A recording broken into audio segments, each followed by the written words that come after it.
السلام عليكم ورحمة الله وبركاته. ازيكم يا احلى متابعين واحلى اخوات في الدنيا؟ يا رب تكونوا بخير وبصحة وعافية وسلامة. قولولي بقى عاملين ايه في الحر ده؟ الجو عندكم ايه؟ اكتبولي بتشوفوني من اي بلد، والجو عندكم ايه، والوقت عندكم كمان الصبح ولا بالليل؟ بصوا النهارده بقى عملنا زي ما انتوا متعودين مني، كل يوم جمعة بنعمل أكلة سمك كده مختلفة. فأنا كنت جايبة علبتين تونة عشان أعملهم تونة عادي، تونة وبطاطس وعيش وكده. بس حمودي ابني كان نفسه في بيتزا، فقلت له والله ما احرمكش من حاجة يا دي حمودي، أنا هعمل لك النهاردة بيتزا بالتونة. وعايزه اقول لكم كانت هشه جدا، وزي ما انتم شايفين كده الجبنه بتمط طبعا. انا يعني مش مزوده في كميه الجبنه، لو انتوا بقى هتزودوا كميه الجبنه هتمط معاكم اكتر وتبقى حلوه، وعلى حسب كمان نوع الجبنه اللي انتوا بتستخدموها. تعالوا بقى نشوف المقادير بتاعتنا ايه. عندي دقيق من عند العطار عادي جدا سايب، يكون متعدد الاستخدامات او مخصص للخبز. وعندي خميرة فورية، ومعلقة من الخل الابيض، وفنجان صغير من الزيت النباتي، وسكر وملح. هي دي المكونات بتاعتنا بتاعت البيتزا، بسيطة واقتصادية جدا، وهتطلع لكم احلى وانجح عجينة بيتزا ممكن تاكلوها في حياتكم. تعالوا بقى نشوف هنعمل ايه. بصوا انا مش هستخدم الكيلو كله بتاع الدقيق، انا هستخدم 3 كوبايات بس من الكوباية المعيارية دي. الكوباية الواحدة 250 ملي، فتقريبا يعني 3 كوبايات يعني نص كيلو الا حاجة بسيطة. فالمهم انا هستخدم 3 كوبايات من الدقيق هنخلهم، وكنت مسخنه ميه في الكتل عايزاها تبقى دافيه. وعايزه اقول لكم ان بالجو اللي احنا فيه ده لو حطيتوا الميه في ازازه او في شفشق وسبتوها في الجو ده هتبقى دافيه. فعايزه اقول لكم يعني ربنا يلطف بينا، الجو صعب قوي. زي ما انتم شايفين بقى حطيت فصلت خلاص الميه من الكتل، انا عايزاها يا دوبك دافيه بس مش سخنه ولا اي حاجه. ونخلت الدقيق بتاعنا، والظرف بتاع الخميرة هياخد منه معلقة صغيرة، لان الخميرة دي معلقة كبيرة، يعني الظرف ده معيار معلقة كبيرة، انا هاخد منه نص الظرف يعني معلقة صغيرة. وخدت رشة صغيرة قوي من الملح، حاجة كده لا تذكر يعني.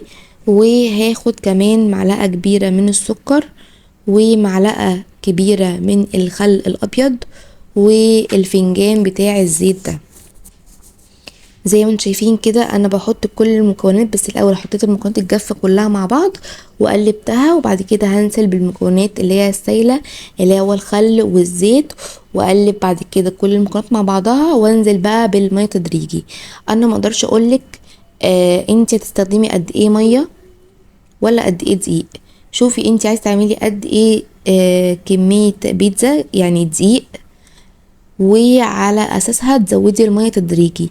يعني انا مستخدمه 3 كوبايات من الدقيق، اكيد انتي لما تيجي تستخدمي كيلو او حتى نفس كميه الدقيق، يعني لو تستخدمي 3 كوبايات من الدقيق هم اللي انا استخدمتهم، الدقيق بتاعك غير الدقيق بتاعي. فانتوا اعملوا زي ما انا بعمل كده، لان انا برضو مش كل مره بجيب الدقيق من عند العطار او مثلا من السوبر ماركت بيبقى هو نفس نوع الدقيق. فعلشان تطلع معانا العجينه ناجحه بنحط الاول كل المكونات الجافه والزيت والخل وكل حاجه، وباجي بقى عند مرحله الميه دي بضيف الميه تدريجي زي ما انتم شايفين كده. قلبت كله بالسباتيولا لحد ما الدقيق اختفى تماما، ما بقاش فيه دقيق خلاص في القاع بتاع البوله بتاعتي. هنزل بشويه ميه صغيرين قوي وهبدا اعجن بقى بايديا، لان انا بصراحه بحب العجن بالايد، بحس كده ان هو بيريحني نفسيا، و يعني ببقى هاديه شويه. فانا بحب العجن بالايد. لو انتوا بتحبوا تعجنوا بقى عندكم عجان اعجنوا بالعجان، بس اهم حاجه تعجنوا لحد ما توصل معاكم العجينه لان هي تبقى طريه وناعمه كده، بتلزق في الايد اللي انتوا بتعجنوا بيها، بس الايد التانية النضيفه ما بتلزقش. خلاص كده تبقى العجينه بتاعتكم ناجحه. هكورها بقى زي ما انتم شايفين كده والمها في بعضها، واغطيها بستريتش راب في البوله اللي احنا كنا بنعجن فيها عادي جدا، ولا هدهنها دهنة زيت ولا اي حاجة. وهتشوفوا النتيجة بعد ما يعني نسيبها تخمر تبقى عاملة ازاي.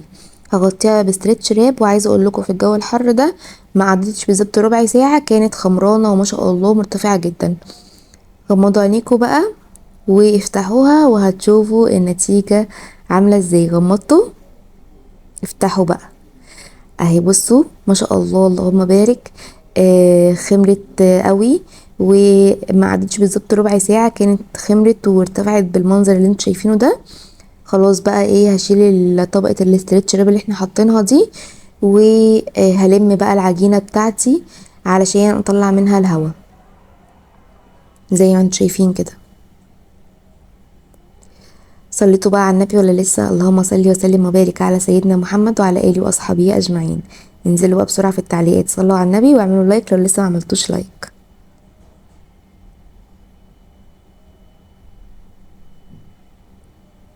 بصوا العجينه ما شاء الله لينه خالص، وفيها سنه كده تلزيقه، بس ده بيدل على ان هي عجينه ناجحه وهتطلع لكم احلى بيتزا ممكن تاكلوها في حياتكم.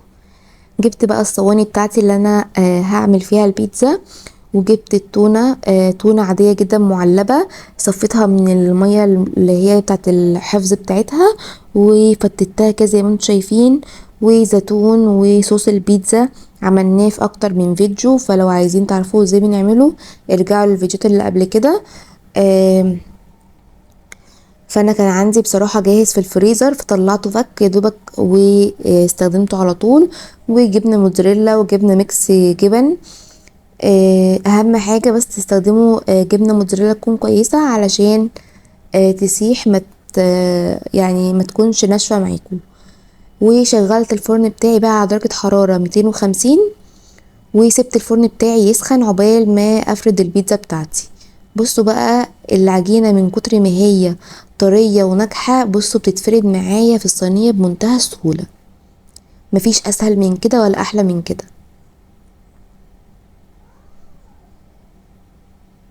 بصوا بتتفرد بمنتهى السهوله. اكتبولي بقى رايكم ايه في التعليقات في الجمال والحلاوه دي. فردت بقى العجينه بتاعتي اهي خلاص، وهجيب شوكه وابدا ان انا اغرز العجينه بتاعتي بالشوكه علشان العجينه مترجعش تلم تاني على بعضها، وكمان عشان في الفرن ما تتخنش قوي.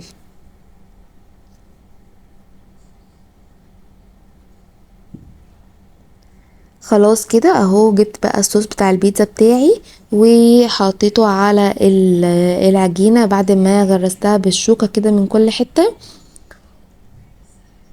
وهفرد بقى الصوص بتاع البيتزا بتاعي على العجينه بتاعتي، واحط بقى شويه موتزاريلا والتونه بتاعتنا والزيتون، واحط بقى الحشو بتاعنا.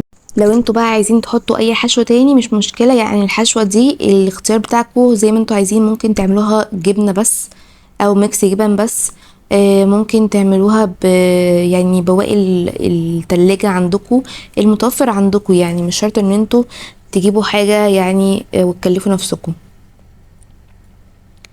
بسطوا الدنيا كده على نفسكم، علشان هي اصلا الدنيا صعبة على الناس كلها، فبسطوها على نفسكم، ما تضايقوهاش قوي كده على نفسكم.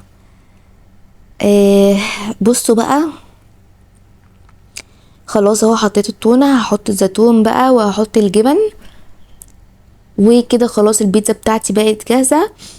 بالنسبة بقى للتسوية انا بحطها على النار على طول، يعني في الفرن على النار مباشرة، ولا اي رف من الرفوف اللي هي بتاعت الفرن، هو على النار مباشرة كده على الصاجة بتاعة الفرن على طول. وبالظبط اقل من 10 دقايق بتكون خدت لون ذهبي من تحت، بطلعها بقى تحت الشواية تاخد لون من فوق، وخلاص كده تكون استوت. لو حاسين ان الفيديو بطيء شوية ممكن تجروا الفيديو بان انتوا تضغطوا على الشاشة، هيسرع معاكم الفيديو. ظبطوا بقى الجبن بتاعتكم النوع اللي انتوا عايزينه بالكمية اللي انتوا عايزينها. انا مكترش بصراحة في الجبن، حطيت كده حاجة بسيطة على الوش، و عشان يعني كانت الكمية اللي عندي قليلة، فزي ما بقولكوا كده انا ما كنتش عاملة حسابي ابدا ان انا اعمل بيتزا. انا كنت عاملة حسابي ان احنا ناكل تونة وعيش وبطاطس وكده، اكلة يعني سريعة وسهلة في الجو الحر ده يعني. فلقيت حمودي بصراحة نفسه في البيتزا، فقلت خلاص نعملها، يعني مش تاخد برضو حاجة، سهلة وبسيطة خالص.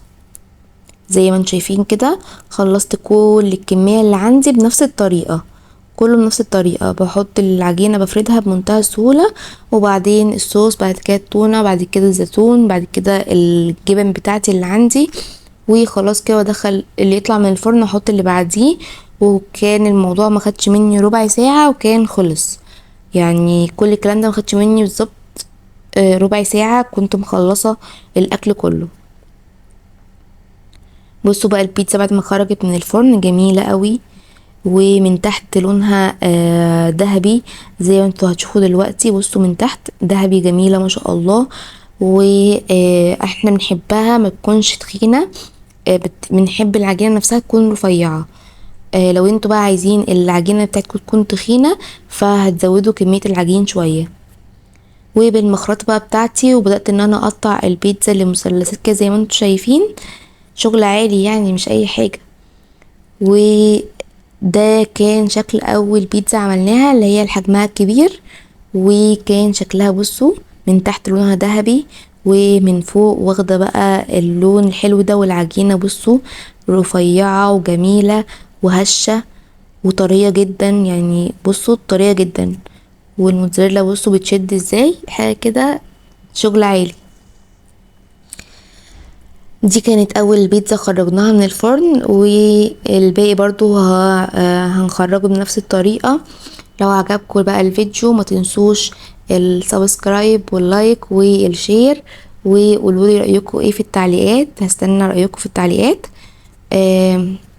دمتم في حفظ الله وسلام الله، وربنا يخليكم ليا ويخليني ليكم، وان شاء الله تبقوا في احسن حال، وعدي الايام الحر دي علينا واحنا كلنا بصحتنا وكويسين وفي احسن حال يا رب العالمين. دمتم في حفظ الله، في سلام الله، سلام عليكم يا احلى متابعين.